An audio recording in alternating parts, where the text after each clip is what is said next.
Eh bien salut tout le monde, après avoir construit un drone de prise de vue, je m'attaque à la construction d'un drone de course. Cette fois-ci je ne vais pas faire le châssis en plastique car ça va être trop fragile et risque de tomber beaucoup de fois. Mais je vais le construire avec vous et je vais vous expliquer étape par étape comment il fonctionne. Vous verrez, c'est pas si difficile que ça.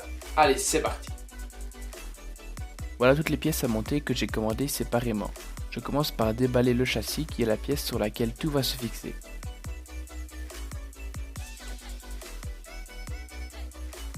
La première chose que je fixe sur le bas du châssis est la caméra de retour FPV. Elle nous permettra de voir comme si on était dans le drone. Grâce à son support, on pourra ajuster son inclinaison par la suite.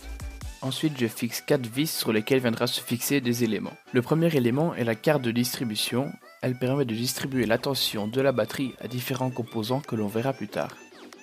Ensuite, je fixe les bras en oubliant de mettre les barres qui viendront supporter la face supérieure du châssis. Je m'en rendrai malheureusement compte plus tard. Voilà ce que ça donne avec les 4 bras, ça commence déjà à ressembler à quelque chose. Maintenant je vais fixer les moteurs, ils se fixent très facilement avec 4 vis.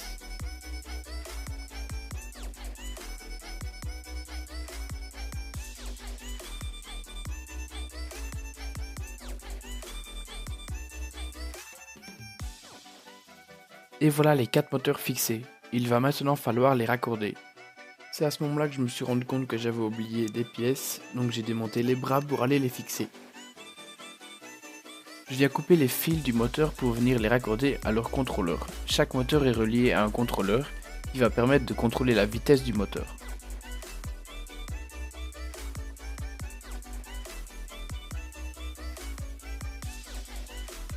Pour protéger les contrôleurs, je leur enfile une gaine thermo.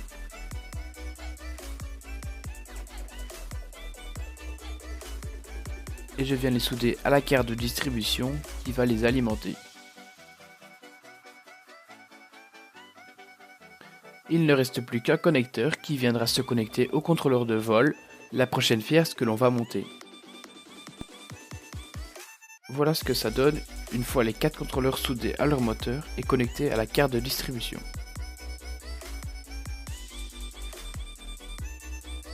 Il est maintenant temps de fixer le contrôleur de vol, la pièce maîtresse du drone, son cerveau.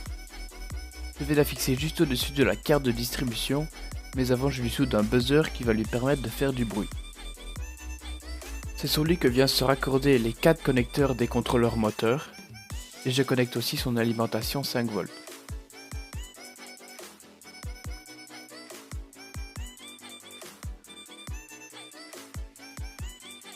Je fais un petit test une fois que je suis sûr de tout et ça fonctionne correctement.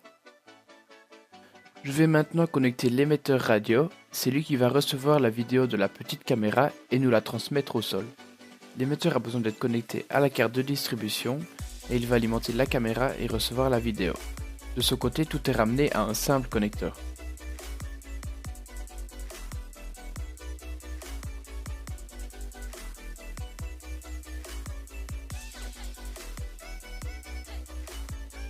Dernier élément à mettre, le récepteur radio. Il va recevoir des ordres que lui on leur a donnés grâce à la radiocommande et les transmettre au contrôleur de vol. Une fois connecté, c'est vraiment le bordel, c'est pourquoi je décide de couper tous les fils inutiles pour mon cas et de les relier avec des colsons. Comme j'avais encore de la place en dessous, j'ai déplacé le récepteur radio, c'est nettement plus propre.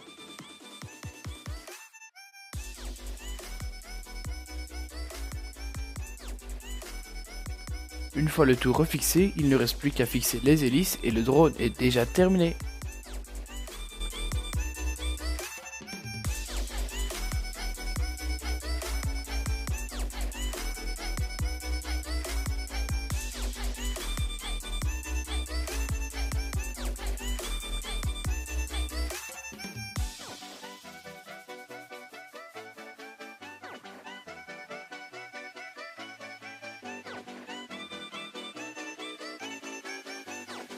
Et voilà, cette vidéo est déjà terminée, j'espère qu'elle vous aura plu. Je vous donnerai tous les liens des composants que j'ai utilisés quand je sortirai la vidéo de présentation du drone.